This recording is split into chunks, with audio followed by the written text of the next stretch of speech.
তিনি তৎকালীন সময়ে পৃথিবীর যখন মুসলমানের যখন ক্লান্তি লগ্ন ছিল, তখন তিনি নতুন দিনের নতুন প্রাণ দিতে এসেছিলেন। জোরে কোন সুবহানাল্লাহ। এই কারণে ওনাকে মহিউদ্দিন বলা হয়। উনি এমন একজন আল্লাহর ওলি যার কদম প্রত্যেকটা আল্লাহর ওলির গর্দানে। সুবহানাল্লাহ বলেন না। উনি এমন একজন আল্লাহর ওলি যিনি পৃথিবীতে যেদিন এসেছেন সেদিনই তিনি রোজা রেখেছেন। পৃথিবীর বুকে যেদিন তিনি কদম দিয়েছেন, এই ধরাধামে যেদিন তিনি কদম দিয়েছেন সেই দিনই তিনি রোজা রেখেছেন। ওনার আসার যে দিনটা, সেই দিনটা ছিল শাবানের চাঁদের 29 রাত। ঠিক ফজরের আজানের পূর্বক্ষণে তিনি পৃথিবীতে এসেছিলেন। তিনি এমন একজন আল্লাহর ওলি যার কথা বলে শেষ করা যায় না। যুগে যুগে আমার মতো, আমার চেয়ে আরো বড় বড় বুজুর্গ লোকেরা গৌসে পাকের কথা বলতে বলতে এই পর্যন্ত এসেছে, বাকি জীবনও শেষ হয়ে যাবে, কিন্তু গৌসে পাকের গুণগান করে শেষ করা যাবে না। তিনি এমন একজন আল্লাহর ওলি, তাকে নিয়ে আসলে বর্ণনা করার দেওয়ার মতো, দিয়ে শেষ করার মতো কোনো সৃষ্টি এই জগতে নেই, যিনি কাদরিয়া তরিকার ইমাম। সুবহানাল্লাহ বলেন। আপনারা একটু মন দিয়ে কথাগুলো শুনতে হবে। সম্মানিত উপস্থিতি, আল্লাহর ওলি যদি এই দেশে না আসতো তাহলে আমরা ইসলামের সুঘ্রাণ খুঁজে পেতাম না। আল্লাহর ওলিরার কারণে আমরা আজকে এই দেশে ইসলাম পেয়েছি। এর মধ্যে বড় পীর আব্দুল কাদের জিলানী সর্বপ্রথম কাদরিয়া তরিকার ইমাম, তারপরে হলেন চিশতিয়া তরিকার ইমাম খাজা গরিবে নওয়াজ। এমনি করে করে বাংলাদেশে ইসলামের চেয়ে 360 আউলিয়া, এর মধ্যে একজন হলো আপনার শাহজালাল মুজাদ্দিদ আমনি, যিনি ইয়েমেন থেকে এসেছেন। ওনার হাতে এক মুষ্টি মাটি ছিল। এই মাটির সাথে যেই জায়গার মাটির মিল হবে, গ্রানের সাথে মিলবে, সেই জায়গায় শাহজালাল মুজাদ্দিদ আমনি বসবাস করবেন, থাকবেন, সেখান থেকে তিনি দিন কায়েম করবেন। সিলেটে যেই জায়গায় শাহজালাল মুজাদ্দিদ আমনি রহমতুল্লাহ আলাইহির মাজার, সেই মাটির সাথে, ওই মাটির সাথে মিল ছিল বলেই আজকে তিনি এখানে সমাহিত হয়েছেন। জোরে কোন সুবহানাল্লাহ। সম্মানিত উপস্থিতি, আল্লাহর ওলিরা যদি না আসতেন এই দেশে আমরা ইসলাম খুঁজে পেতাম না। আজকে কিন্তু সেই আল্লাহর ওলিদেরকেই অপমান করা হয় কি হয় না? আর জোরে বলেন, হয় কি হয় না? আমি গত জুম্মায় আল্লাহর ওলিদের মর্যাদা নিয়ে কথা বলেছি যা বলেছি সব কিছু কোরআন থেকে। কোত্থেকে? কোরআন থেকে। আজকেও ছোট্ট একটা আয়াত তেলাওয়াত করেছি। আল্লাহ রাব্বুল আলামিন বলেছেন, আলা ইন্না আউলিয়া আল্লাহি লা খাউফুন আলাইহিম ওয়া লা হুম ইয়াহজানুন। আল্লাহর ওলিদের কোনো ভয় নেই, তাদের কোনো চিন্তা নেই, তাদের কোনো টেনশন নেই, তাদের দুঃখ দুর্দশা কোনো কিছুই নেই। মোট কথা, তাদের এপারে এবং ওপারে কোনো পারেই তাদের কোনো প্রতিকূল পরিবেশ বা সিচুয়েশন তারা দেখবে না, তারা সেই সিচুয়েশনের মোকাবেলা করতে হবে না। তাদের জন্য আল্লাহ রাব্বুল আলামিন এপারটাকে যেভাবে আলোকিত করেছেন, ওপারটাকে আরো বেশি আলোকিত করেছেন। সুবহানাল্লাহ বলেন। তাহলে আমাদেরকেও তাদের সাথে যুক্ত হতে হবে বাঁচতে হলে, এবং দুনিয়ার শান্তি পরকালের মুক্তি পেতে চাইলে আমরা তাদের সাথে কি করতে হবে? মিশতে হবে, যুক্ত হতে হবে। তাহলে আমরা দুনিয়ার শান্তি পরকালের মুক্তি দুটোটাই আমরা খুঁজে পাবো। তার কারণ আল্লাহ রাব্বুল আলামিন বলেছেন, নাহনু আউলিয়াউকুম ফিল হায়াতিদ দুনিয়া ওয়া ফিল আখিরাহ। আল্লাহ রাব্বুল আলামিন বলেছেন, we are your protecting friends in the life of the world and in the hereafter. আমরাই তোমাদের বন্ধু দুনিয়ার জীবনে এবং পরকালের জীবনে। সাধারণ মানুষের বন্ধু হলো হক্কানি আল্লাহর ওলিরা, দুনিয়াতেও আখিরাতেও। জোরে বলেন সুবহানাল্লাহ। আর জোরে বলেন সুবহানাল্লাহ। তা আমাদেরকে তাদের সাথে যদি আমরা মিশে থাকতে পারি, তাদের সাথে যদি আমরা যুক্ত থাকতে পারি, তাহলেই আমরা সফল হব। আর না হয় কিন্তু আমাদের জীবনের সব কিছুই বিফল হয়ে যাবে। কারণ প্রত্যেকটা সেক্টরকে আপনি ভালো করে বুঝতে হলে সেই সেক্টরের একজন যোগ্য, দক্ষ, কোয়ালিটিফুল পার্সনের শরণাপন্ন আপনাকে হতে হবে। ঠিক তেমনিভাবে আমরা যদি ওপারেও যদি আমরা পরকালের বাজার যদি করতে হয়, তাহলে আমাদেরকে আল্লাহর ওলিদেরকে ফলো করতে হবে। কি করতে হবে? আল্লাহর ওলিদেরকে ফলো করতে হবে, তাদেরকে অনুকরণ করতে হবে। কারণ আল্লাহ রাব্বুল আলামিনের বাণী আল্লাহ রাব্বুল আলামিন পৌঁছেছে আল্লাহর প্রিয় হাবিবের মাধ্যমে। আল্লাহর প্রিয় হাবিব থেকে সাহাবাই কেরাম থেকে ধীরে ধীরে আজ পর্যন্ত আমরা ইসলাম পেয়েছি আল্লাহর ওলিদের মাধ্যমে। সম্মানিত উপস্থিতি, আমাদের দেশে দুঃখজনক হলেও সত্য, আমাদের দেশে তৌহিদি জনতার নামে কত জ্বালাও পোড়াও কত ভাঙচুর করেছে কিনা? আপনারা বলেন করেছে কিনা? আপনারা নিশ্চয়ই অবগত আছেন, সবাই জানেন। আপনার গত 2-3 দিন বা 2-3-4 দিন যাবত হবে আপনার বাংলাদেশের ইন্টারন্যাশনাল মিডিয়া থেকে সোশ্যাল মিডিয়াতে পুরো ভাইরাল একটা বিষয়। মানে এমন কোনো মানুষ নাই যারা অ্যান্ড্রয়েড সেট চালায় তারা এই বিষয়টা দেখে নাই। আমার কাছে অত্যন্ত দুঃখ লাগলো, অত্যন্ত আফসোস লাগলো এই বিষয়টা দেখে। নিজে প্র্যাকটিক্যালি দেখতে পেলাম, শুনতে পেলাম যে আপনার জামাতের একজন নেতা, জামাতের কি জামাত শিবিরের একজন নেতা, ওই লোকটা বিভিন্ন সময় টক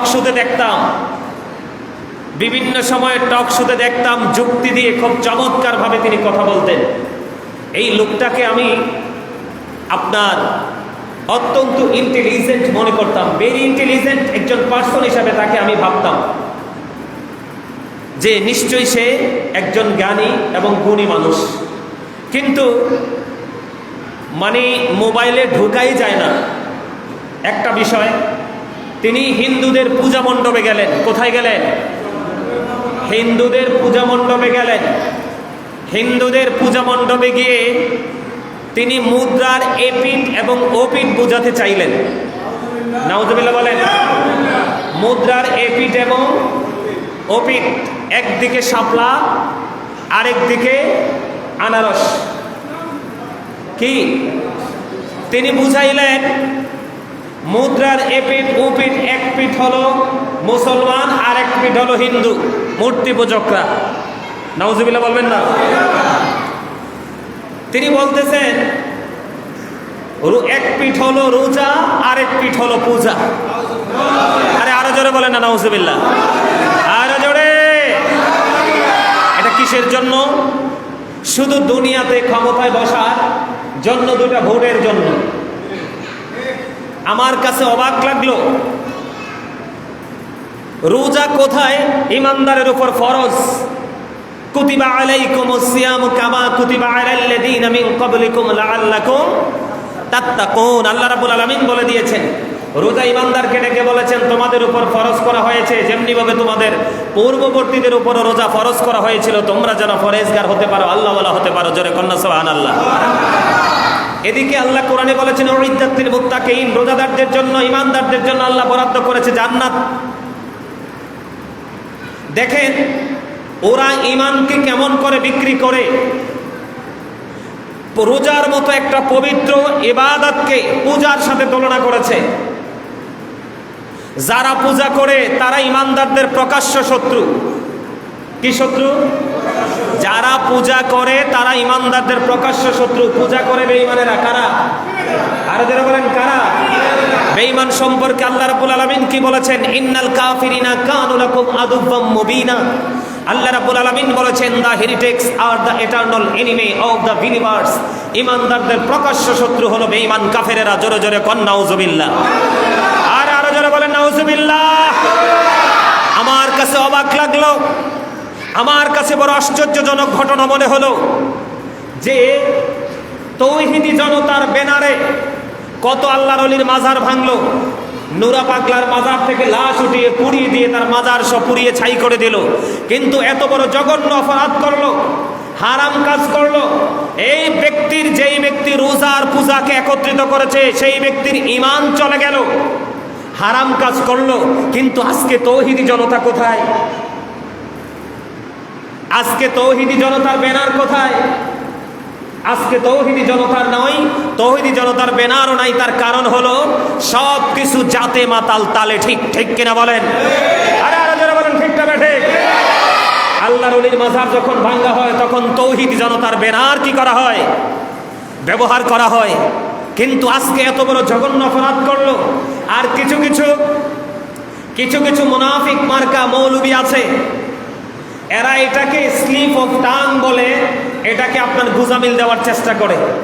আবার কি বলে যে হিন্দুদের উলুধ্বনি আর আমাদের আজান দুটো নাকি এক, শুধু শব্দের পরিবর্তন। জোরে জন্না নাউজুবিল্লাহ। আরে আরো বলেন না নাউজুবিল্লাহ। আমি গোটা জাতির উদ্দেশ্যে আজকে বলছি, এখানে কে কোন দল করছে সেটা দেখার বিষয় নয়। আমি গোটা মুসলিম উম্মার উদ্দেশ্যে বলছি, তাদেরকে চিহ্নিত করে রাখা উচিত আমাদেরকে। তারা শুধু ভোটের জন্য, কিসের জন্য? ভোটের জন্য কোনটা হারাম কোনটা হালাল তারা চিহ্নিত করতে পারতেছে না। তাদের বিবেকটা কি হয়ে যাচ্ছে? ক্ষমতার লোভে, চেয়ারের লোভে দিন দিন এটা কি হয়ে যাচ্ছে? নষ্ট হয়ে যাচ্ছে। সম্মানিত উপস্থিতি, যারা আজকে মুসলমান সর্বোচ্চ জাতি, জোরে কোন সুবহানাল্লাহ, আর বেঈমানেরা হচ্ছে সবচেয়ে নিকৃষ্ট জাতি। কারণ মুসলমানের জন্য বরাদ্দ সর্বোচ্চ প্রেমময় জায়গা জান্নাত, আর বেঈমানদের জন্য সর্বনিকৃষ্ট জায়গা জাহান্নাম বরাদ্দ।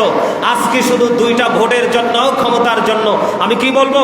আল্লাহর হাবিব বলেছেন, characterless people will come in national power. আল্লাহ রাসূল বলেছেন, কিয়ামতের পূর্বক্ষণে তোমরা দেখতে পাবে চরিত্রহীন লোক জাতীয় ক্ষমতায় আসবে। আওয়াজ তুলে কন্যা নাউজুবিল্লাহ। আজকে আমরা সেই সম্ভাবনাই দেখতে পাচ্ছি। তাদের কথা হচ্ছে অত্যন্ত মিষ্টি, তাদের হৃদয়টা অত্যন্ত জঘন্য। এত বড় মুরব্বী, আমার কাছে অবাক লাগলো। আপনার হিন্দুদের পূজা মণ্ডপে গিয়ে এমনভাবে হিন্দুদের গীতা পড়া শুরু করেছে, আর সাথে সাথে নারীরা, উলঙ্গ নারীরা, যেই নারী পোশাক পরার পরেও অঙ্গ দেখা যায়, শরীর দেখা যায়, আল্লাহর হাবিব বলেছে তোমরা মনে রেখো সেই নারীটা উলঙ্গিনী, ল্যাংটা। সেই নারীরা দলবদ্ধভাবে উলুদড়ি দিচ্ছে, আর দাড়ি নিয়ে, টুপি নিয়ে, পাগড়ি নিয়ে আপনার হিন্দুদের গীতা পাঠ করছে। আজকে সেই আপনার তৌহিদি জনতা কোথায়? প্রশ্ন আসে কি আসে না? কথা বলেন না। প্রশ্ন আসে কি আসে না?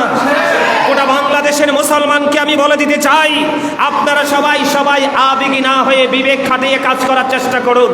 5ই আগস্ট যখন প্রধানমন্ত্রী শেখ হাসিনা যখন ক্ষমতাচ্যুত হওয়ার পরে তারা যা ইচ্ছা তাই করতেছে, শুধুমাত্র কিসের জন্য? ক্ষমতার চেয়ারের জন্য।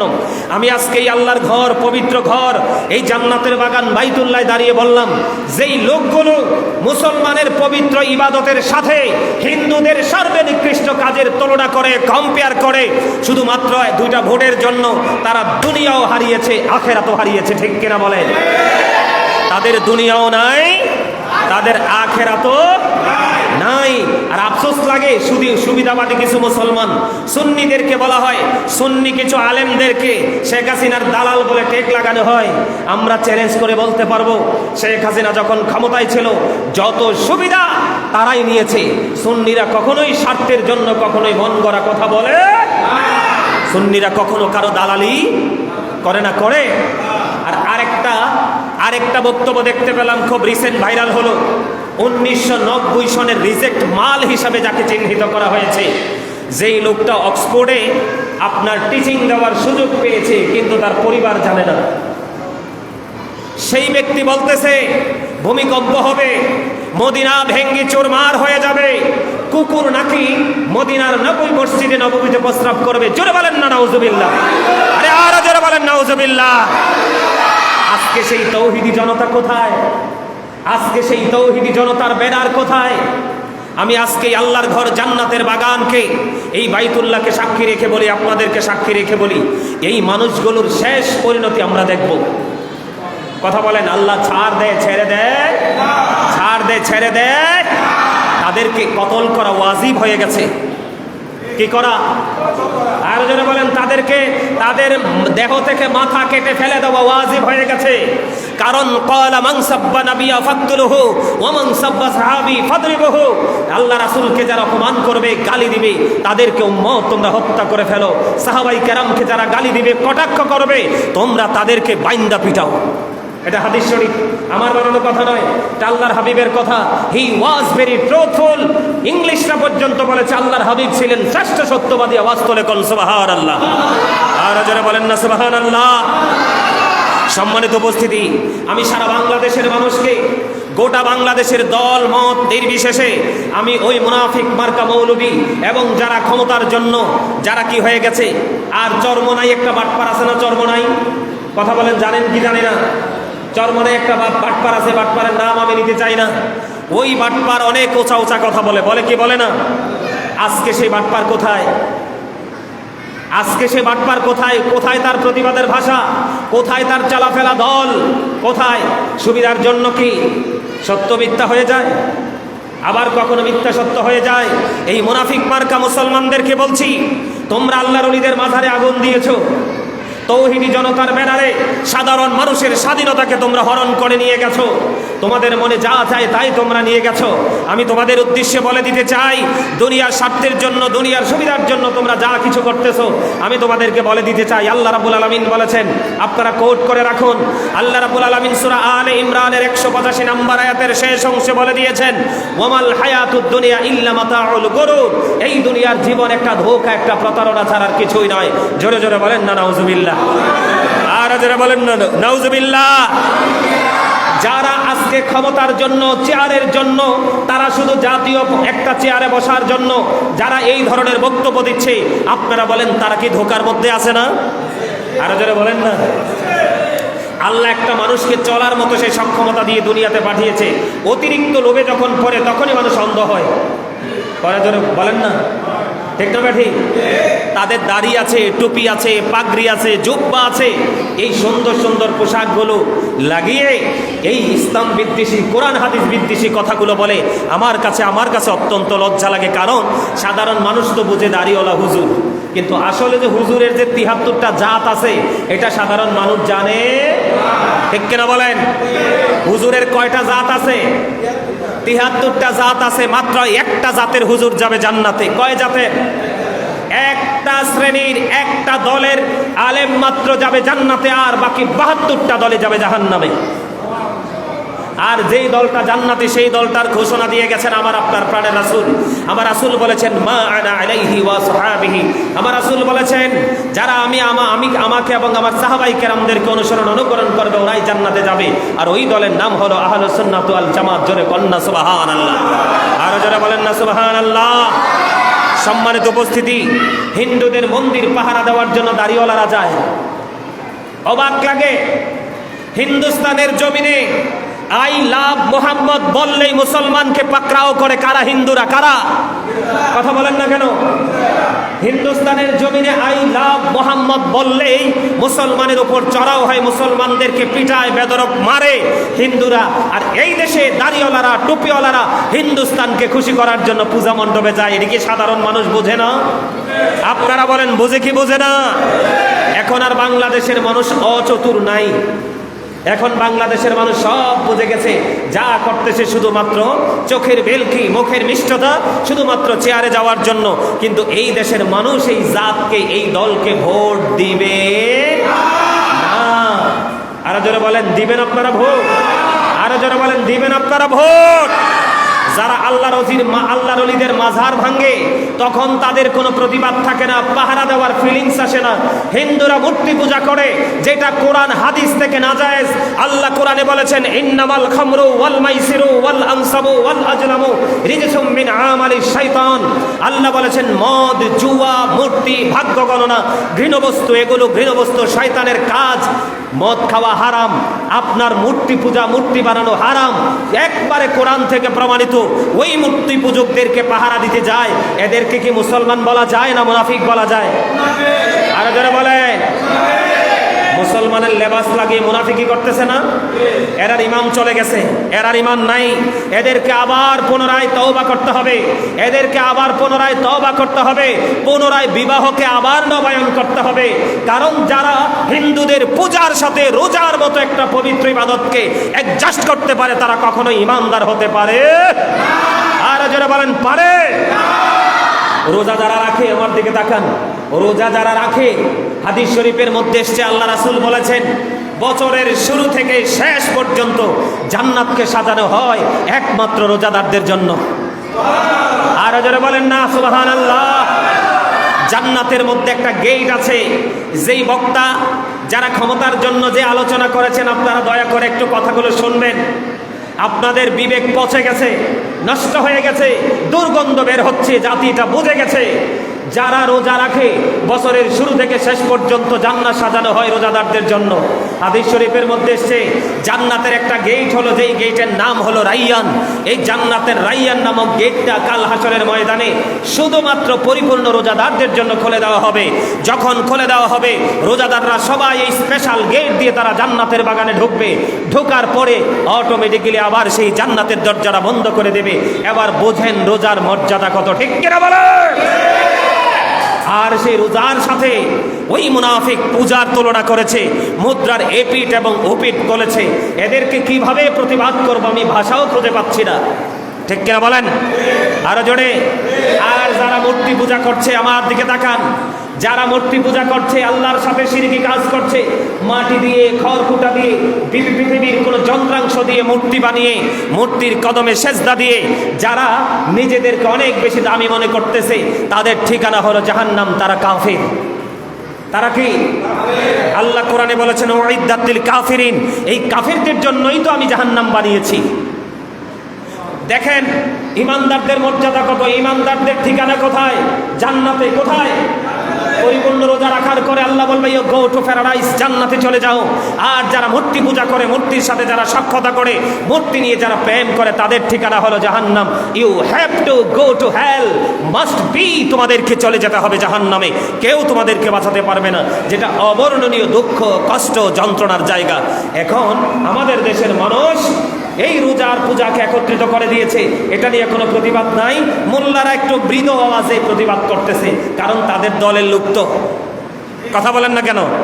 আরো জোরে, আরো জোরে। কোন লোক? তাদের দলের লোক। আমাদেরকে সচেতন হতে হবে। আমাদেরকে কি হতে হবে? আমাদেরকে সচেতন হতে হবে। সম্মানিত উপস্থিতি, পাগল হয়ে গেছে চেয়ারের জন্য। কোশ্চিনকালেও চেয়ার মিলবে না। চেয়ার দেওয়ার মালিককে? আরো জোরে বলে, আরো জোরে বলে আল্লাহ। আমার কাছে দুঃখ লাগলো, কত মানুষকে পুড়িয়ে ফেলা হলো, কত মাজার ভেঙে ফেলা হলো, কত মাজার যারা সাপোর্ট করে তাদের উপর আক্রমণ করা হলো। আবার এখন নাকি ঢাকা মিরপুরে শাহালির মাজার ভাঙতে, শাহালির মাজারের আঙ্গিনায় যে বট গাছ আছে সেটা কাটার জন্য প্রক্রিয়া করতেছে, ঠিক কিনা বলেন? আল্লাহ ছাড় দেন, ছেড়ে দেন না। আরো জোরে বলেন, ছাড়ে? সম্মানিত উপস্থিতি, আমি আজকে এই কথাগুলো বললাম এই জন্য, আমাদের ইমানকে চুরি করার জন্য বিশ্বভাষী মুনাফিকের দল মাঠে নেমেছে। কোথায় নেমেছে? মাঠে নেমেছে। আমাদের সবাইকে ঐক্যবদ্ধ থাকতে হবে। আপনি আপনার বাড়ি নিয়ে, ঘর নিয়ে, পৃথিবীর কোনো কিছু নিয়ে আপনার আমার মধ্যে দ্বন্দ্ব থাকতে পারে, কিন্তু ইসলামের যে মৌলিক বিষয়গুলো, সেই বিষয়গুলো নিয়ে কেউ যখন ছিনিমিনি করবে, আমরা পৃথক থাকবো না, আমরা ঐক্যবদ্ধ হয়ে মোকাবেলা করব। আপনাদের মনে আছে কিনা জানি না, গত জুম্মার আগের জুম্মায় আমি আলোচনা করেছিলাম, আপনাদের মনে আছে কিনা জানি না, জিব্রাইলকে আল্লাহ পাঠালেন, জিব্রাইল অমুক অমুক শহর ধ্বংস করে দাও। মনে আছে? জিব্রাইল ওখানে চলে গেলেন। যাওয়ার পর একজন আল্লাহর প্রিয় লোক পাইলেন যে জীবনে এক মুহূর্তের জন্য আল্লাহর গোলামি ছাড়ে নাই। আল্লাহ, আমি তাকে সহ ধ্বংস করে দিব? আল্লাহ বলেন হ্যাঁ, তাকে সহ ধ্বংস করে দাও। কেন? কারণ তার সামনে অন্যায়, অত্যাচার, জুলুম হয়েছে, সে কখনোই প্রতিবাদ। তাহলে আমরাও যদি অন্যায় দেখার পরেও, সক্ষমতা থাকার পরেও প্রতিবাদ না করি, তাহলে আমরা ইমানদার হিসাবে বিবেচিত হব না। অনেকেই বলে আল্লাহ তাদের ব্যাপারে কথা বলা যাবে না। আরে তাদের ব্যাপারে কথা বলা যাবে নাকি? বাংলাদেশ কি তারা লিজ দিয়ে নিচ্ছে নাকি? আরে আরো জোরে বলেন, বাংলাদেশ কি তাদের বাপ দাদা? নাকি আপনার আমার বাপ দাদা? সবার বাপ দাদার, ঠিক কিনা বলেন? সবাই সত্য বলতে পারবে এবং মুখ ফুরিয়ে বলতে পারবে, ওপেনলি বলতে পারবে। আমরা এখান থেকে কি করবো না, একটা সেকেন্ডের জন্য পিছপা হব না। হব? সম্মানিত উপস্থিতি, যাদেরকে আমার সর্বোপরি একটা বক্তব্য হলো, তাদেরকে চিনে রাখবেন, তাদেরকে চিহ্নিত করে রাখবেন, গোটা জাতির কাছে মেসেজটা পৌঁছে দিবেন। তারা যা বলেছে, যা করেছে সবগুলো হারাম এবং তাদের ঈমান চলে গেছে, তারা আর মুসলমান নেই। আমরা তাদের কথা বিশ্বাস করব না, তাদের কথা শুনবো না, তাদের কথা মানব না। আমরা আমাদের সন্তানদেরকে তাদের বক্তব্য শোনা থেকে বিরত রাখবো। আল্লাহ যেন আমাদেরকে সে তৌফিক দান করে। সকলে বলুন আমিন। সম্মানিত উপস্থিতি, আজকে ফাতেজ দম উপলক্ষে আজকের এই নুরানি জলসা, বড় পীর আব্দুল কাদের জিলানী রহমতুল্লাহি আলাই, তিনি এমন একজন আল্লাহর ওলি ছিলেন। আজকে সকালে দেখলাম অনলাইনে কিছু কাঠমোল্লা, বড় পীর আব্দুল কাদের জিলানী যে তার মায়ের উদর থেকে 18 পারা কোরআন মুখস্থ করছে, এটা তারা বিশ্বাস করে না। আরো জোরে বলেন না। কিন্তু মোল্লা জানে না গাউসে পাক কেমন আল্লাহর ওলি।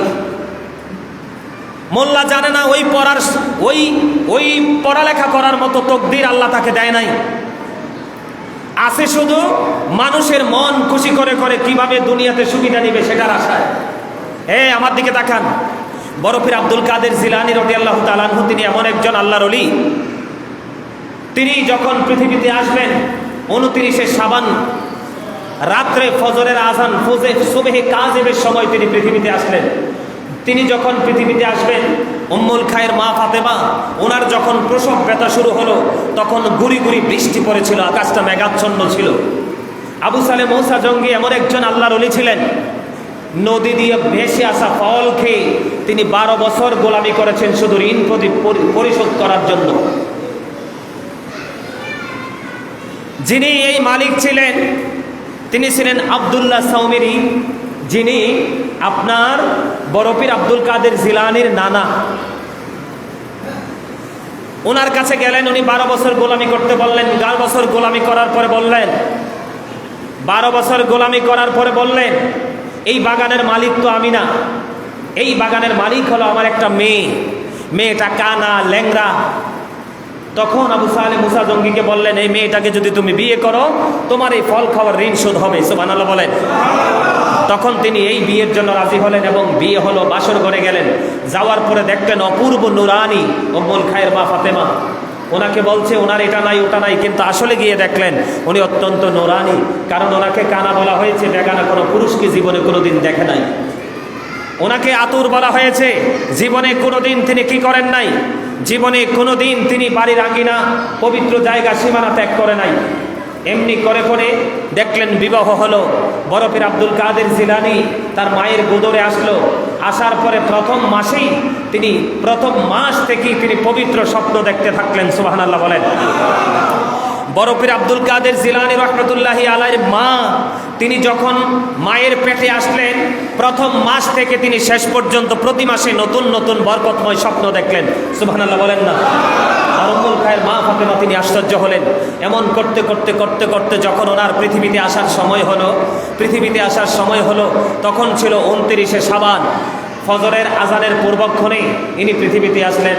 পৃথিবীতে আসার পর উনি মায়ের স্তন চেপে ধরে তিনি দুধ পান করলেন। মায়ের স্তন চেপে ধরে দুধ পান করলেন। দুধ পান করার পরে ফজরের আজান যখন হয়ে গেল, ফজরের আজানের পর থেকে আর তিনি মায়ের স্তনে মুখ লাগায় না। জোরে জোরে সুবহানাল্লাহ। বন্ধুরে আমার, আপনারা সবাই জানেন ফজরের আজানের পরে সূর্যের আলো, দিনের আলো দেখা যাওয়া পর্যন্ত যথেষ্ট একটা সময় আছে না নাই? যথেষ্ট লম্বা একটা সময় আছে। ও বন্ধু, যখন আলো হয়ে গেল মানুষগুলো চিন্তা করতে শুরু করলো যে আজকে আকাশে চাঁদ দেখা গেল কিনা আমরা তো কেউ জানি না। সন্ধ্যা থেকে আকাশ মেঘলা, আমরা আজকে কি রোজা রাখবো কিনা, কারণ অনেক সময় শাবানের চাঁদ 29 যায়। 29শে শাবানের চাঁদ যখন শেষ হয় মাগরিবের আজানের পরে পশ্চিম আকাশে বন্ধ রমজানের চাঁদ দেখা যায়। ওই তৎকালীন সময়ে গাউসে পাক যেদিন পৃথিবীর বুকে আসবেন ওই দিন 30শে শাবান, আকাশ ছিল মেঘলা। কেউ বন্ধু তারা বুঝতে পারেনি আজকে চাঁদ উঠেছে কিনা। কিন্তু 29শে শাবানের রাত শেষ হয়ে গেল। যখন রমজানের প্রথম চাঁদ উঠলো কিনা কেউ জানে না। তখন কি করলেন, সকালবেলা দলে দলে মানুষগুলো আবু সালেহ মূসা জঙ্গির বাড়িতে আসলো। আসার পরে দেখলেন আবু সালেহ মূসা জঙ্গি বাড়িতে নাই। কি করব আবু সালেহ মূসা জঙ্গি বাড়িতে নাই। ওই যে গাউসে পাকের মা, তিনি বললেন কি হয়েছে, বাহির থেকে তো মানুষের আওয়াজ শোনা যায় কেন?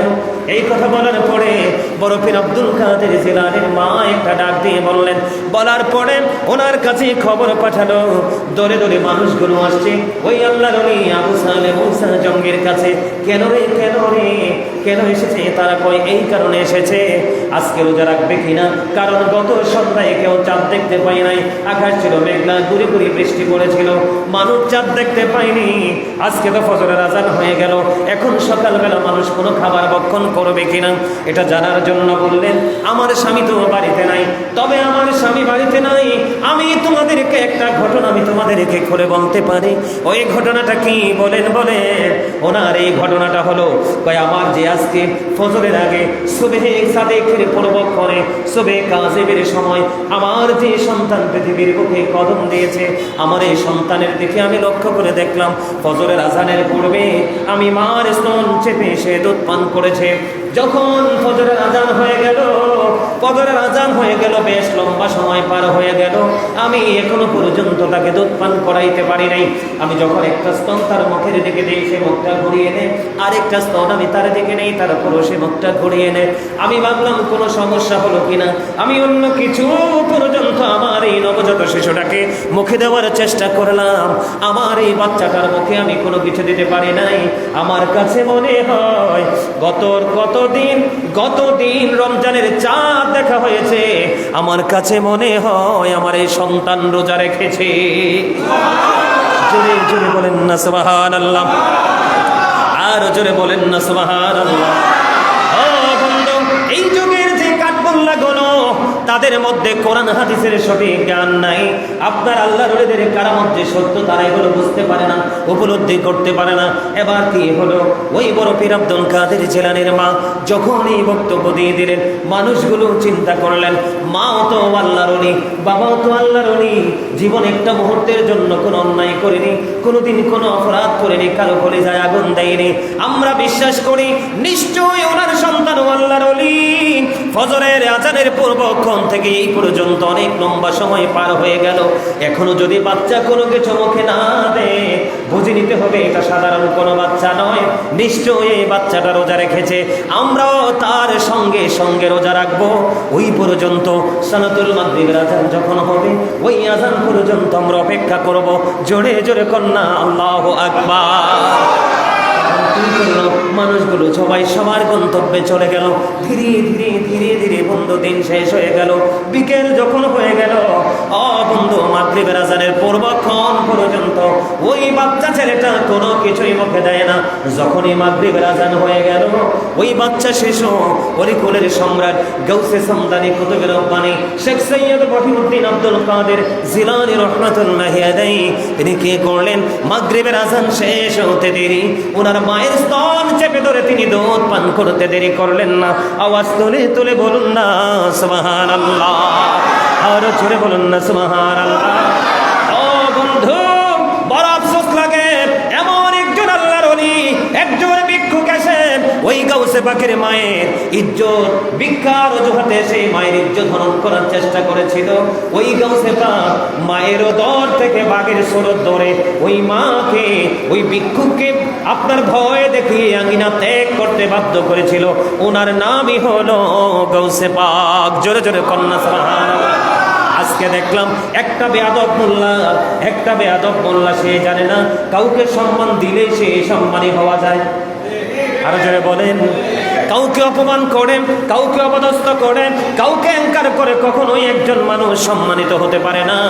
ওনাকে গাউসুল আজম বলা হলো কেন? এটা নিয়েও বন্ধু কাঠমোল্লারা কটাক্ষ করেছে। ওই কাঠমোল্লারা জানতো না বড় পীর আব্দুল কাদের জিলানী কেমন আল্লাহর ওলি ছিলেন। বন্ধুরে আমার, শুধু এই পৃথিবীতে যেদিন আসলো ওই দিনই শুধু উনি কারামত দেখায় নাই, ওনার আরো কারামত রয়েছে বন্ধু। উনি ছোট্ট শিশু 6 থেকে 7 বছর বয়স হবে, 6 থেকে 7 বছর বয়স হবে। এক মহিলা আসছেন গাউসে পাকের কাছে। ওই মহিলার আগে যতগুলো বাচ্চা হয়েছে সবগুলো কন্যা সন্তান। এবার আবার মহিলা গর্ভবতী হয়ে গেল, প্রেগনেন্ট হয়ে গেল, আবার সেই মা হতে যাচ্ছে। এবার ওই মহিলার স্বামী বললেন, তুমি যদি এবারও কন্যা সন্তান প্রসব করো, আমি তোমাকে রাখবো না, আমি তোমাকে তালাক দিয়ে দেব। ওই মহিলা পাগল হয়ে গেল, কি বলে আমার স্বামী? সন্তান এই পৃথিবীতে আসার পেছনে বাবা মার হাত নাই, একমাত্র আল্লাহ রাব্বুল আলামিন ডিসাইড করে। ঠিক কিনা বলেন? আল্লাহ রাব্বুল আলামিন সিদ্ধান্ত নেয়। ওই মহিলা দৌড়ে চলে গেলেন ওই গাউসে পাকের বাবা আবু সালে মুসা জঙ্গির কাছে। ওই গাউসে পাক 6 থেকে 7 বছর বয়সে বাচ্চা ছেলে খেলতেছে রাস্তার ধারে, তিনি খেলাধুলা করতেছেন। ওই মহিলা যখন গেলেন, অনেক কিছু নিয়ে গেছেন গাউসে পাকের বাবার কাছে। যাওয়ার পরে বাবার কাছে সবকিছু খুলে বললেন, কিন্তু তিনি কোনো উত্তর দিলেন না। মহিলা যখন ফিরে যাচ্ছে, ওই মহিলাকে ছোট্ট শিশু ছেলে বড় পীর আব্দুল কাদের জিলানী একটা ডাক দিয়ে বললেন, ও বুড়িমা তুমি বলো তুমি কেন এসেছিলে ওই ওনার কাছে? কই আমি অনেক কিছু নিয়ে এসেছি, আমি কিছু হাদিয়া নিয়ে এসেছি, কিছু ফটোকন নিয়ে এসেছি। উনি তো আল্লাহর ওলি, আমার তো কন্যা সন্তান একটার পর একটা হচ্ছে, এবারও আমার গর্ভে কন্যা সন্তান হবে কিনা জানি না। এবার যদি কন্যা সন্তান হয়, আমার বাবা বলেছে, আমার স্বামী বলেছে আমাকে তালাক দিয়ে দেবে, এই জন্য বাবা আমি ওনার কাছে এসেছি। এবার গাউসে পাক একটা ডাক দিয়ে বললেন, উনি কি আপনাকে কিছু বলেছে? কয় না না না, উনি আমাকে কিছু বলে নাই, কোনো সমাধান দেয় নাই। কয় না না না, এবার তাহলে আপনি একটা কাজ করেন। কি করব? আপনি যা কিছু নিয়ে এসেছেন সব কিছু ওনার কাছ থেকে আপনি ফিরিয়ে নিয়ে আসবেন। জোরে জোরে কন্যা সুবহানাল্লাহ। আপনি গিয়ে বলবেন ওনাকে, আমার কি ছেলে হবে না মেয়ে হবে আপনি বলে দিতে হবে। যদি আপনি আমাকে সত্য করে বলে দিতে না পারেন, তাহলে আমি যা আপনাকে হাদিয়া দিয়েছি তা আমাকে ফেরত দিতে হবে। যেমনি ছেলে শিখিয়ে দিলেন, তেমনি গিয়ে বাবাকে বললেন। বলার পরে বাবা বলল, আপনাকে এই বুদ্ধি কে শিখিয়ে দিয়েছে? কয় ওই যে ছোট্ট ছেলেটা দেখে যায়, ওই ছেলেটা আমাকে শিখিয়ে দিয়েছে। এই কথা বলার পরে ডাকলেন, বাবা এদিকে আসো। যাওয়ার পরে গাউসে পাকের বাবা আবু সালে মুসা জঙ্গি ওনার একটা গালের মধ্যে জোরে একটা থাপ্পড় দিয়ে দিলেন। আরেকটা থাপ্পড় দেওয়ার পরে আরেকটা থাপ্পড় দেওয়ার জন্য যখন প্রস্তুতি নিলেন, এবার ওই বড় পীর আব্দুল কাদের জিলানী রাহমাতুল্লাহি আলাইহি তিনি একটা ডাক দিয়ে বললেন, বাবা সাবধান, একটা থাপ্পড় দিয়েছ, আরেকটা থাপ্পড় যদি তুমি আমার গালে বসিয়ে দাও গো, এই দুনিয়াতে আমি একটা ছেলেকে, আমি এই দুনিয়াতে একটা মেয়েও রাখবো না, আমি সবগুলোকে পুরুষ বানিয়ে দিব। চুরে চুরে বলেন না সুবহানাল্লাহ। এই কথা বলার পরে আবু সালে মুসা জঙ্গির হাতটা যেইটুকু বন্ধ হয়ে গিয়েছিল গাউসে পাকের থেকে, ওখান থেকে হাতটা আবার তিনি ফিরিয়ে নিয়ে আসলো। জোরে জোরে বলুন না সুবহানাল্লাহ। তাহলে কে বুঝতে পারলেন ওনাকে নিয়ে মন্তব্য করার মতো ক্ষমতা আপনার আমার আসেনি? আরে ভাই, আমরা 5 ওয়াক্ত নামাজও তো ঠিক মতে পড়তে পারি না। ওনার ইতিহাস যদি আপনারা পড়েন, সত্যিকারের মুমিন শুনলে চোখের পানি ধরে রাখতে পারবে না। উনি এমন একজন সত্যবাদী ছিল। আজকে যেই মোল্লারা গাউসে পাকের বিরুদ্ধে কথা বলে, আজম শব্দের বিরোধিতা করে, 18 পারা কোরআন মুখস্থ করেছে, এটার বিরোধিতা করে, ওই মোল্লাদের তো জবানই ঠিক নাই, ঠিক কিনা বলায়? আর জোরে বলেন, জবান আসেনি? আমি আপনাদেরকে বলি, গাউসে পাক ছোট্টবেলায় যখন বসতে শিখলেন, মাকে একটা ডাক দিয়ে বললেন, মা গো আপনি আমাকে ক্ষমা করে দিয়েছেন কিনা বলেন। বাবা তুমি তো মাত্র ছোট, তুমি তো আমার সাথে কোনো অন্যায় করোনি, কোনো অপরাধ করোনি, আমার কাছে তুমি কেন ক্ষমা চাচ্ছ? এই কথা বলার পরে এবার গাউসে পাক একটা ডাক দিয়ে বললেন, মা গো আপনি জানেন না, আপনি একদিন মনে করে দেখেন, আমি যখন আপনার গর্বে ছিলাম, আপনার গর্বে থাকা অবস্থায় আপনি আঙ্গুর বাগানে গিয়েছিলেন আঙ্গুর খাওয়ার জন্য, আপনার মনে অনেক ইচ্ছা জেগেছিল আঙ্গুর খাওয়ার জন্য, আপনি চলে গেছিলেন আঙ্গুর বাগানে, আঙ্গুরের থোকার সাথে যখন আপনি থোকার দিকে যখন হাতটা আপনি বাড়িয়েছিলেন, ঠিক তখন আপনার পেটে এমন বিকট ভাবে ব্যথা শুরু হলো। ওই ব্যথার যন্ত্রণায় আপনি আঙ্গুর বাগান থেকে না খেয়ে ফিরে এসেছিলেন। আপনার মনে পড়ে কিনা দেখেন। এই কথা বলার পরে ওই গাউসে পাকের মা আবু সালে মুসা জঙ্গির স্ত্রী উম্মুল খায়ের মা ফাতেমা একটা ডাক দিয়ে বললেন, হ বাবা আমি গিয়েছিলাম আঙ্গুর খাওয়ার জন্য, যখনই আমি হাত বাড়িয়েছিলাম তখনই আমার পেটে বিকট যন্ত্রণা শুরু হয়েছিল, আমার কষ্ট মনে হয়েছে, তখনই আমি ওই আঙ্গুর না খেয়ে আমি বাগান থেকে বাড়ি চলে আসলাম। মা আপনি জানেন না, যখন আপনি আঙ্গুরের থোকার দিকে হাতটা বাড়িয়েছিলেন তখন আপনার পেটটা ব্যথা হয়েছিল, ওই পেটে ব্যথা এমনি হয়নি যখন আপনি আঙ্গুরের থোকার দিকে হাতটা বানিয়েছিলেন। ঠিক এই মুহূর্তে আমি আপনার পেটের ভিতরে এত জোরে লাথি দিয়েছিলাম যেন আপনার যন্ত্রণায় পেটের ব্যথায় যেন আপনি আঙ্গুর খাওয়ার স্বাদ বলে যান। বাবা গো কেন তুমি আমাকে এমন ভাবে লাথি মেরেছিলে? মা আপনি জানতেন না ওই আঙ্গুরের থোকার মধ্যে ছিল বিষাক্ত একটা সাপ, যদি আপনার হাতটা ওই পর্যন্ত যদি পৌঁছে যেত, ওই বিষাক্ত সাপ আপনাকে সবল দিয়ে দিত, আর এই সবল দেওয়ার পরে আপনি বিষের যন্ত্রণায় ছটপট করে আপনি ইন্তেকাল করতেন। এই জন্য আমি আপনাকে লাথি দিয়েছিলাম। মা ওই দিন যা হয়েছিল শুধুমাত্র আপনাকে ভালো রাখার জন্য। ওই দিন যা করেছিলাম শুধুমাত্র আপনাকে ভালো রাখার জন্য, সুস্থ রাখার জন্য, সুন্দর রাখার জন্য। এটা আমার অপরাধ হয়েছে, আপনি কষ্ট পেয়েছেন, আমি আপনার কাছে হৃদয় থেকে ক্ষমা চাই, আপনি আমাকে ক্ষমা করে দেন। জোরে জোরে বলেন না সুবহানাল্লাহ, আরো জোরে বলেন না সুবহানাল্লাহ। তাহলে গাউসে পাককে যেমন তেমন আল্লাহর ওলি, আরো জোরে বলেন। এই যুগের কাঠমোল্লারা যেটার প্রতিবাদ করে, এটা নিয়ে বিরোধিতা করে, আমি আপনাদেরকে বলি গাউসে পাকের দরবারে এদিকে তাকান। গাউসে পাকের দরবারে সব সময় একজন যুবতী মেয়ে আসতো। আমাদের শাহপুর দরবার শরীফে মহিলা যায় কি যায় না? কথা বলেন না কেন? আরো জোরে। বক্সিয়া দরবার শরীফে আসে কি আসে না? আইনুদ্দিন স্যার কদমে যায় কি যায় না? জিয়াউদ্দিন স্যার কদমে যায় কি যায় না? শাহদুল্লাহ গাজীপুরের কদমে যায় কি যায় না? এটা যাওয়া বৈধ, এটা যাওয়া জায়েজ। যারা এটা না জায়েজ বলবে তারাই তো আমি বলবো কাঠমোল্লা। কারণ মা খাতুনে জান্নাত ফাতেমা যদি জুম্মার দিনে জিয়ারতের উদ্দেশ্যে কবরের পারে যেতে পারে, তাহলে আমরা কেন, আমাদের মা বোনেরা কেন পারবে না? পর্দা করে ডিসিপ্লিন মেনে পবিত্রতা নিয়ে যাইতে পারবে, ঠিক কিনা বলে? আরো জোরে বলেন।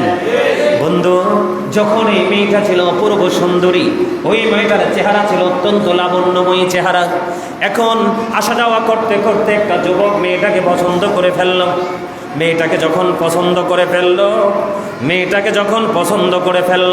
মেয়েটাকে পছন্দ করার পরে ওই যুবক ছেলেটা মেয়েটাকে প্রস্তাব দিয়েছে, ভালোবাসার প্রেমের প্রস্তাব দিয়েছে, কিন্তু মেয়েটা সেটা গ্রহণ করে না। মেয়েটা সেটা গ্রহণ করতে রাজি না। না না না, আমি এটা গ্রহণ করব না। ওই মেয়েটা একদম স্পষ্টভাবে প্রত্যাখ্যান করলো। কিন্তু ছেলেটা তো মেয়েটার পিছু ছাড়ছে না। ওই ছেলেটা মেয়েটার প্রেমে পড়ে গেল। মেয়েটা যেখান গাউসে পাকের দরবার থেকে তারা বাড়ি যাওয়া পর্যন্ত নির্জন একটা জায়গা ছেলেটা খুঁজে বের করলো। এই রাস্তার মধ্যখানে বড় করে একটা গর্ত খনন করলো। এই গর্তের মাঝখানে সে ঝোপ বানালো।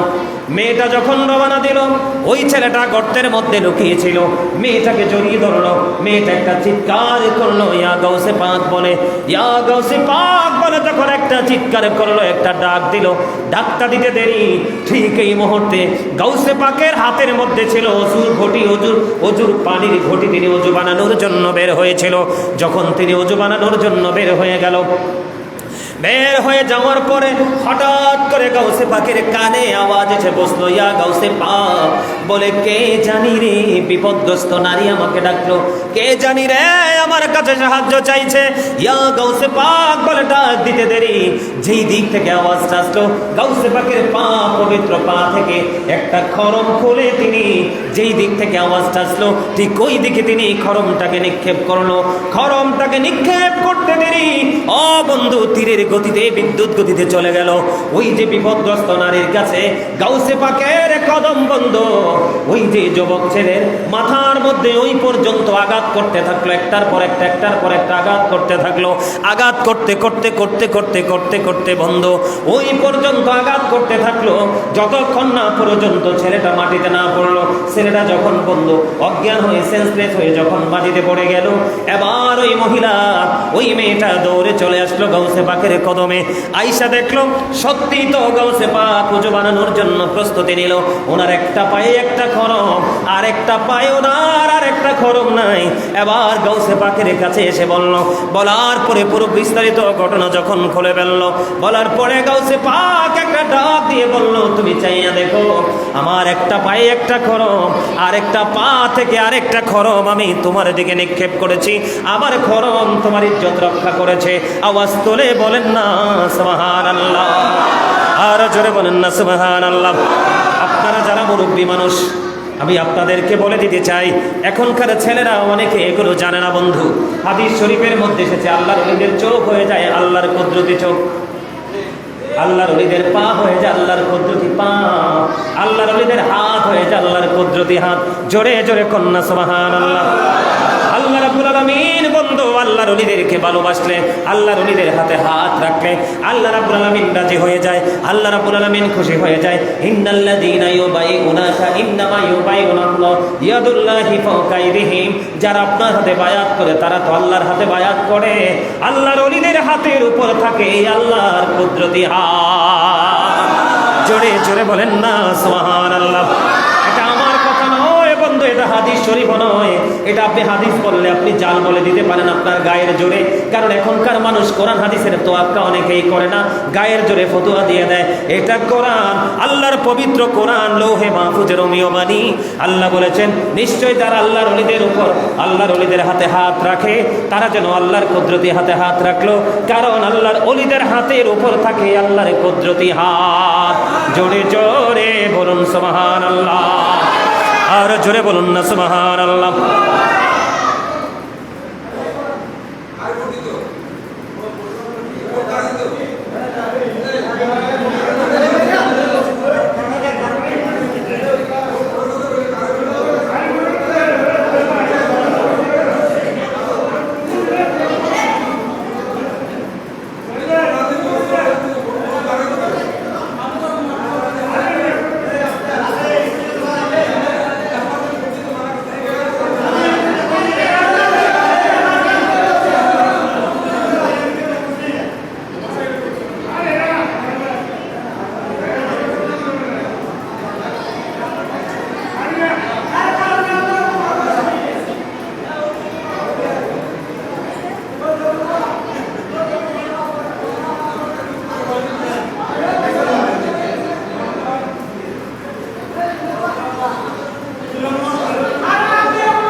আপনারা এটা কিটা দিচ্ছেন, আটক করেন না?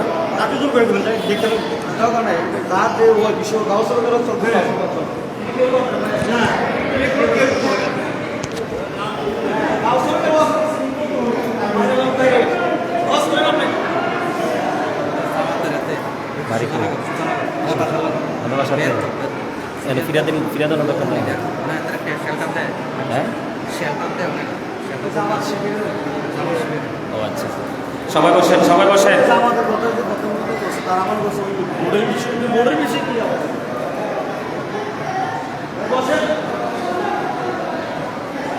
সবাই বসেন, সবাই বসেন, আরো জোরে সবাই সবাই সবাই আসেন, সবাই সবাই আসেন, সবাই আসেন।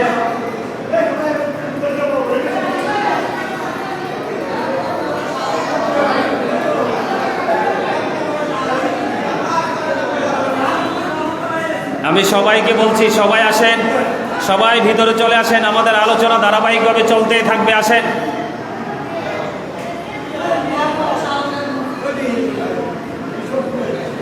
সবাই আসেন, সবাই।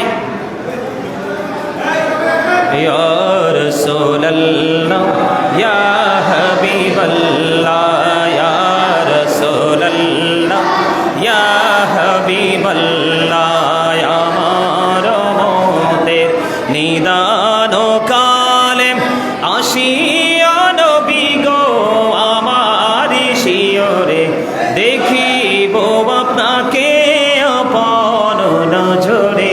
ইয়া রাসূলুল্লাহ ইয়া হাবিবাল্লাহ ইয়া রাসূলুল্লাহ ইয়া হাবিবাল্লাহ। মুনকার নাকির আসিয়া সওয়াল করবেন বসাইয়া, নিবেন পর্দা দয়াল নবী উঠাইয়া, সালাম জানাবো কদম সুইয়া। ইয়া রাসূলুল্লাহ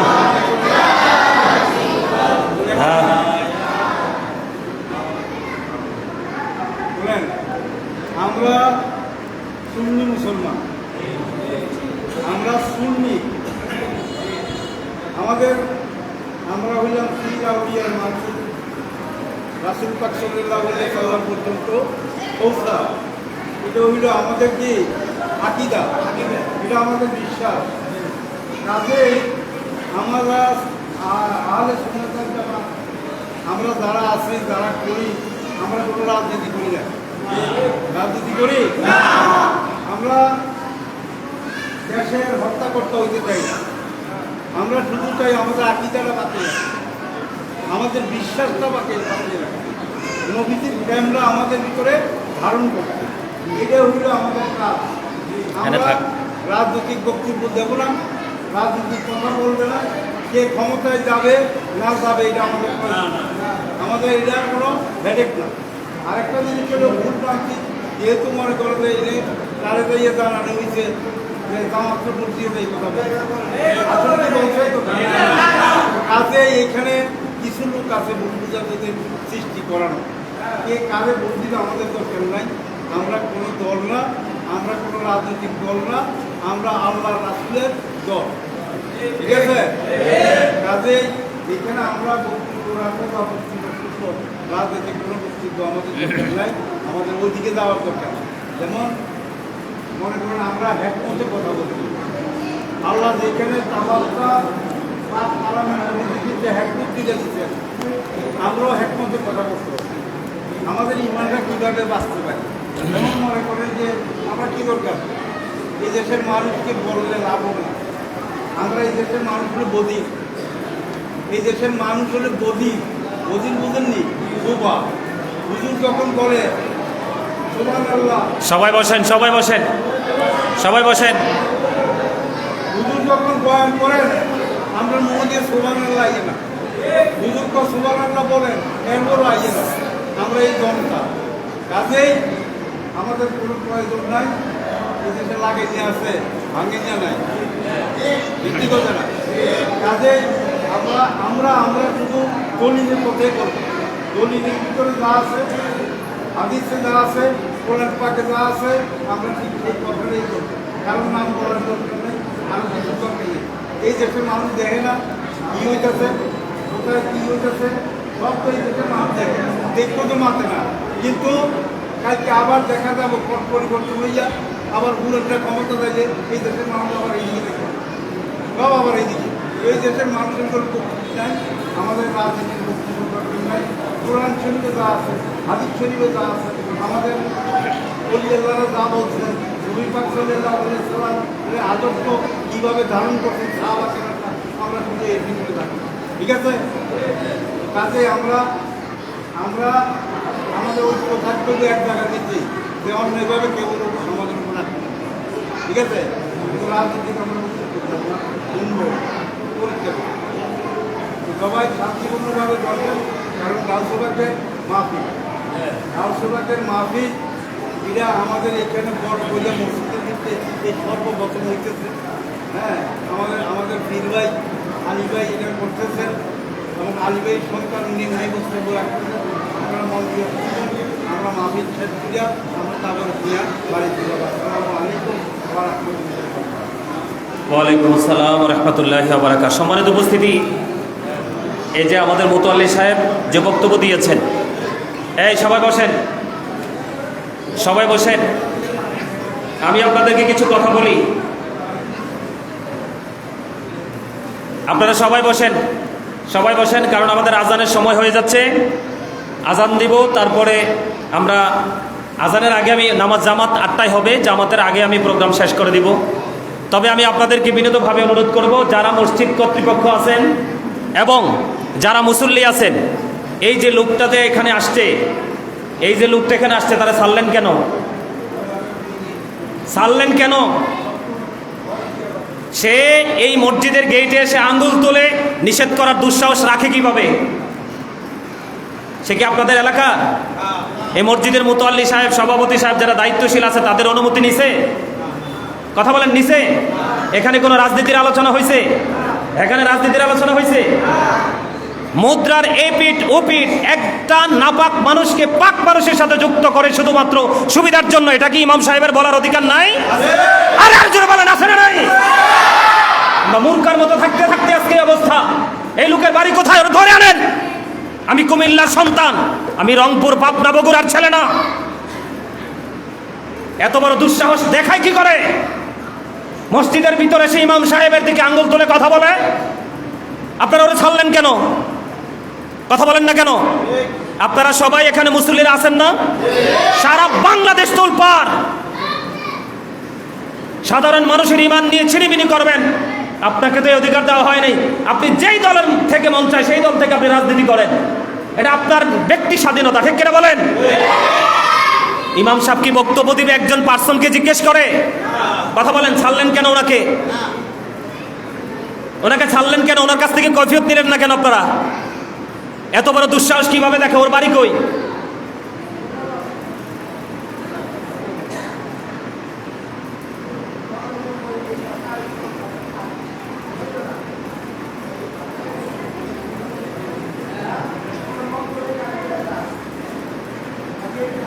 সম্মানিত উপস্থিতি, আমি আপনাদেরকে আবারও বলছি বিনীতভাবে, সুন্নিরা রাজনীতি করে না। সুন্নিরা কোনো দলের দালালিও, সুন্নিরা একমাত্র একটা রাজনীতি করে, মদিনাওয়ালার। কার? মদিনাওয়ালার রাজনীতি করতে গেলে আপনি সত্যকে সত্য বলতে হবে, মিথ্যাকে মিথ্যা বলতে হবে। সত্য বললে কেউ খুশি হবে, আবার কেউ রাগ হবে, কিন্তু এটা তো তাকানো যাবে? যাবে? কথা বলেন, যাবে? যাবে না। এটা আপনাদেরকে, আমাদেরকে সবাইকে মনে রাখতে হবে, সবাইকে মনে রাখতে হবে। এই দেশ আপনার, আমার, আমাদের সবার। এই কথা কি ভুল? আল্লাহর ওলির মাজারগুলো যে ভাঙছে, এই মানুষগুলো তখন কোথায় ছিল? বলেন, কোথায় ছিল? হিন্দুদের মন্দির কি পাহারা দেওয়ার জন্য মুসলমান যাওয়া লাগবে? কথা বলেন, মুসলমান যাওয়া লাগবে? এটা কি একজন ইমাম সাহেব বলতে পারবে না? হিন্দুদের সুদ খাওয়া, দেওয়া, নেওয়া, সাক্ষী থাকা, লেনদেন করা যেমন সবাই সমান অপরাধী, ঠিক মূর্তি বানানো, মূর্তি পুজো করা, মূর্তি পুজোকে সাপোর্ট করা সব সমান অপরাধী। আপনি এটাকে বৈধ বলবেন কি দিয়ে?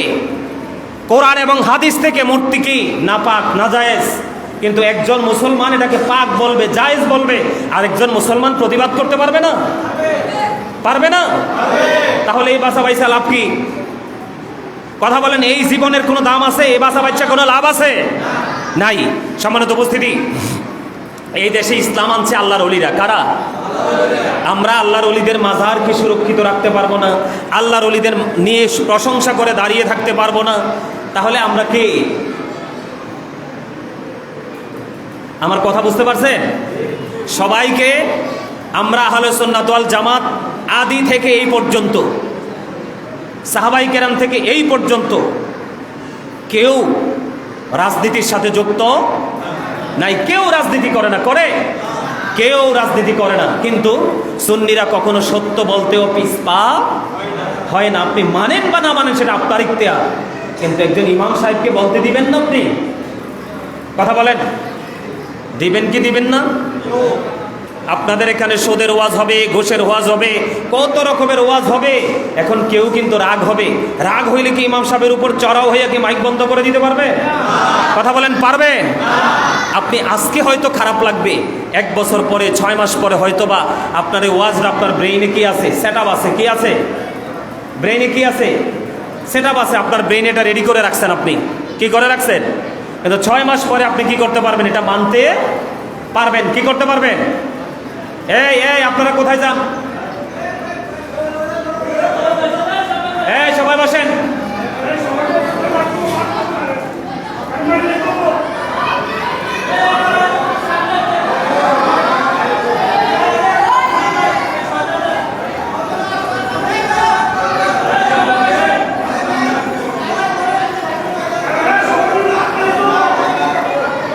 আমার আল্লাহ আল্লাহ আল্লাহ লা ইলাহা ইল্লাল্লাহ, আল্লাহ আল্লাহ আল্লাহ লা ইলাহা ইল্লাল্লাহ। মনটাই আমার চাই যে শুধু যেতে মদিনায়, রে মনটাই আমার চাই যে শুধু যেতে মদিনায়। অবুঝ মনের বুঝাই যত সে তো বোঝে না নবীজি। আল্লাহ আল্লাহ আল্লাহ লা ইলাহা ইল্লাল্লাহ, আল্লাহ আল্লাহ লা ইলাহা ইল্লাল্লাহ। না জানি তো বাইতে নৌকা, না জানি সাঁতার, হায়রে দয়া করে পার করিও জাহান্নাম মাজার নবীজি আল্লাহ আল্লাহ লা ইলাহা ইল্লাল্লাহ আল্লাহ আল্লাহ লা ইলাহা ইল্লাল্লাহ সশরীরে জিন্দা নবীজি সোনার মদিনায় আসুন সবাই দাঁড়াইয়া সালাম জানাই নবীজি আল্লাহ আল্লাহ লা ইলাহা ইল্লাল্লাহ ইয়া নবী সালাম আলাইকা ইয়া রাসূল সালাম আলাইকা ইয়া হাবিব সালাম আলাইকা সালাম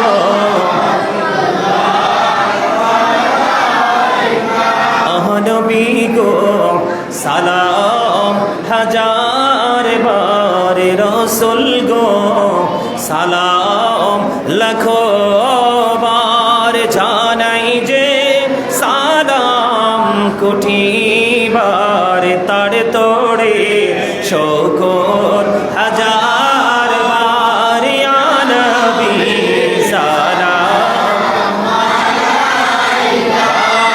ইয়া রাসূল সালাম আলাইকা ইয়া হাবিব সালাম আলাইকা সালাম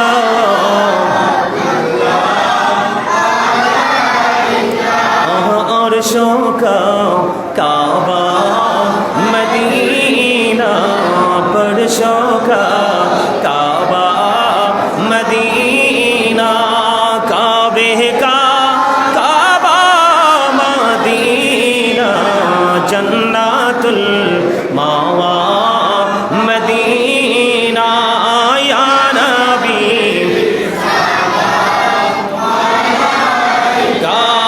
या रसूल सलाम आलैका या हबीब सलाम आलैका सलाम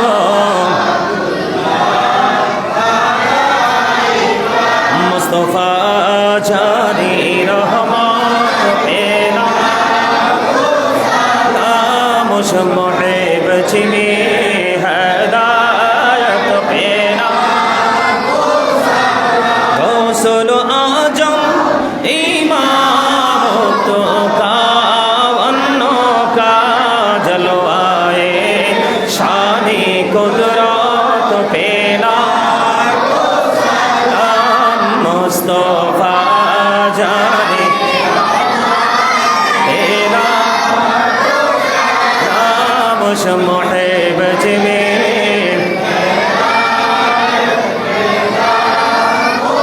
खाजाए खाजे गान खाजा करीबे नेवाज उस महीनो दिनो मिला तो पेला मुस्तफा जाने तेरा खो सलाम शमुहिब जिमे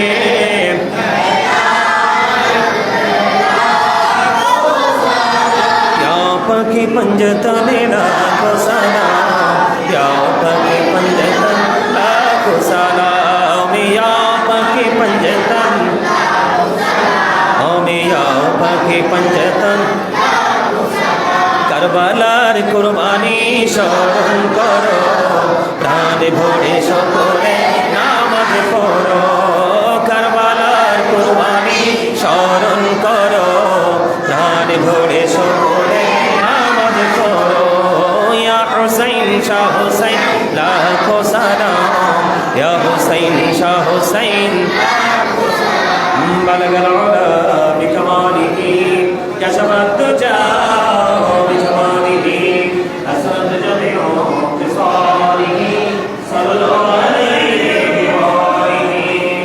صلى الله على محمد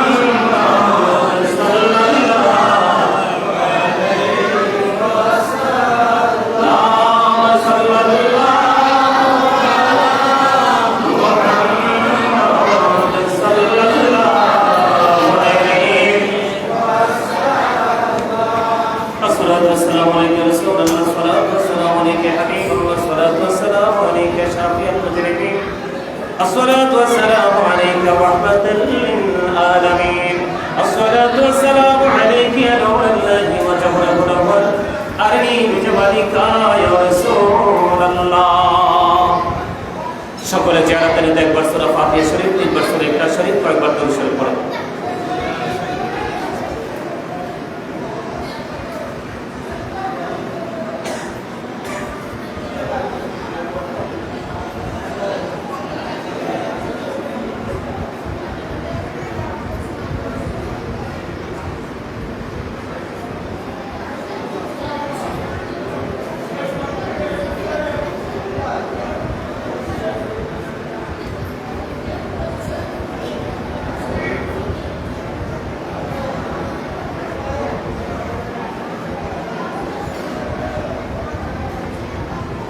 اللهم آمين ربنا ظلمنا أنفسنا وإن لم تغفر لنا وترحمنا لنكونن من الخاسرين ربنا لا تزغ قلوبنا بعد إذ هديتنا وهب لنا من لدنك رحمة إنك أنت الوهاب يا رب العالمين আমি আদর গুনাহগার আল্লাহ উলামায়ে কেরামদেরকে নিয়ে উম্মতে কেরামদেরকে নিয়ে দাড়ি বাঁকা মুরব্বি বাবাদেরকে নিয়ে ইয়া রাব্বুল আলামিন ফাতিহাস দাও হলো কিয়াসকে যারা টাকা দিয়ে পয়সা দিয়ে তুমি করতে দিয়ে সামনে ইয়া রাব্বুল আলামিন আজকের এই জান্নাতের বাগান সাজিয়েছি আল্লাহ তাদেরকে সঙ্গে নিয়ে তোমার শাহী দরবারে দোকানে হাত তুলেছি মেহেরবানি করে আমাদের হাত তুমি কবুল মঞ্জুর করে নাও ইয়া রাব্বুল আলামিন এতক্ষণ পর্যন্ত যত আলোচনা হয়েছে আল্লাহ সকল ত্রুটিগুলো ক্ষমা করে দিয়ে হাদিয়া লক্ষ কোটি করে বাড়াইয়া দো জাহানের বাদশা নবী কামলাউলার রওজা মুবারকে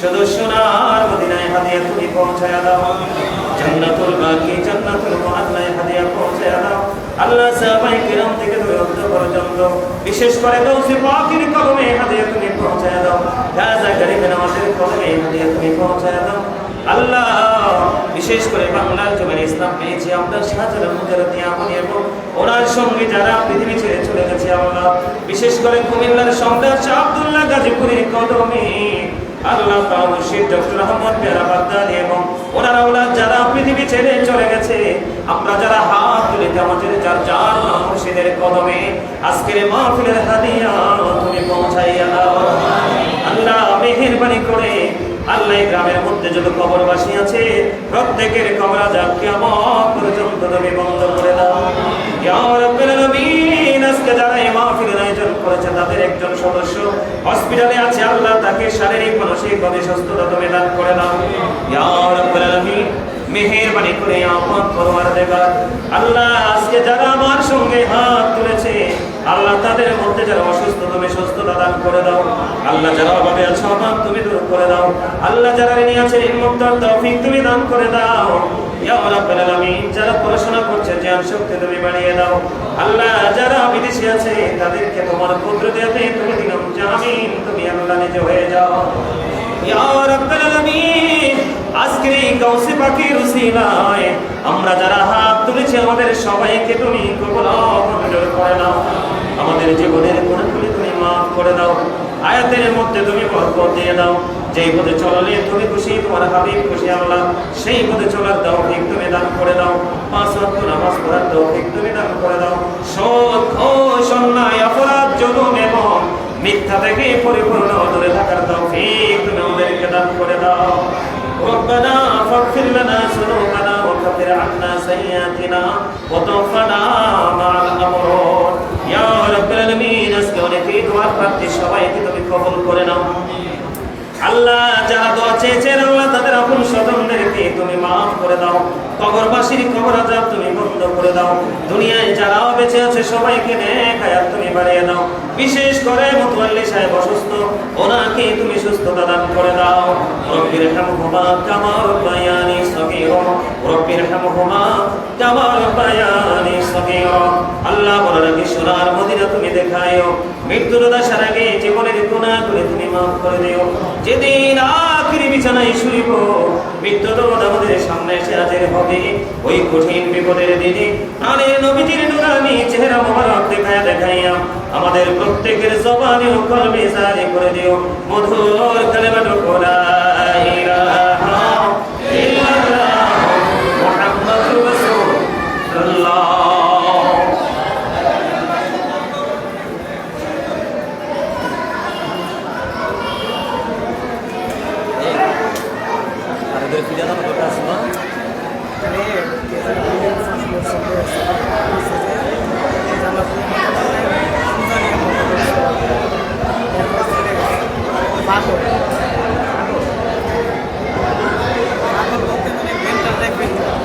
আচ্ছা, যেতে রেখে দিয়ে শুনি।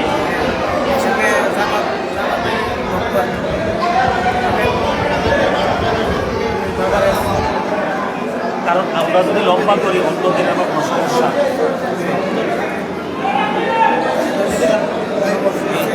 হ্যাঁ হ্যাঁ,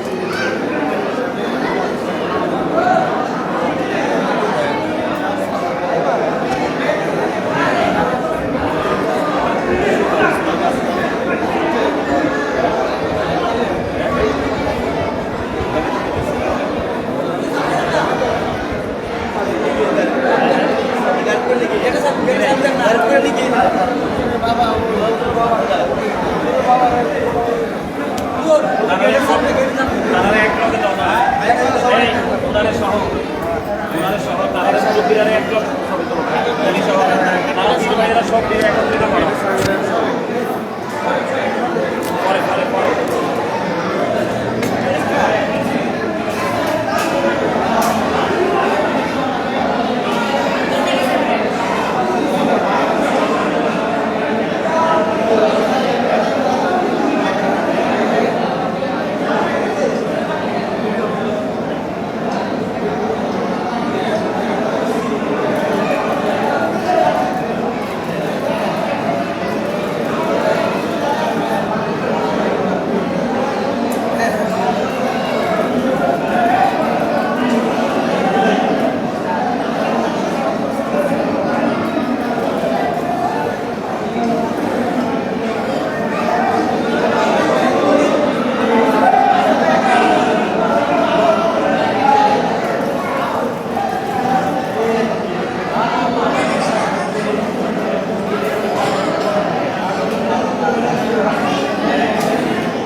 সব পাস করে লাইছে।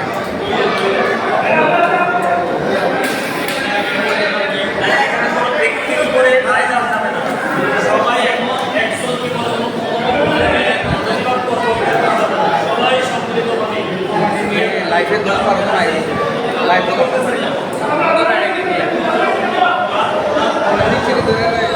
আরেকগুলো বন্ধ রায় এই কথা আমরা লাইফ দিয়ে কথা বলতে জানা বন্ধ করে দিতা গাছ রেখে আইছি।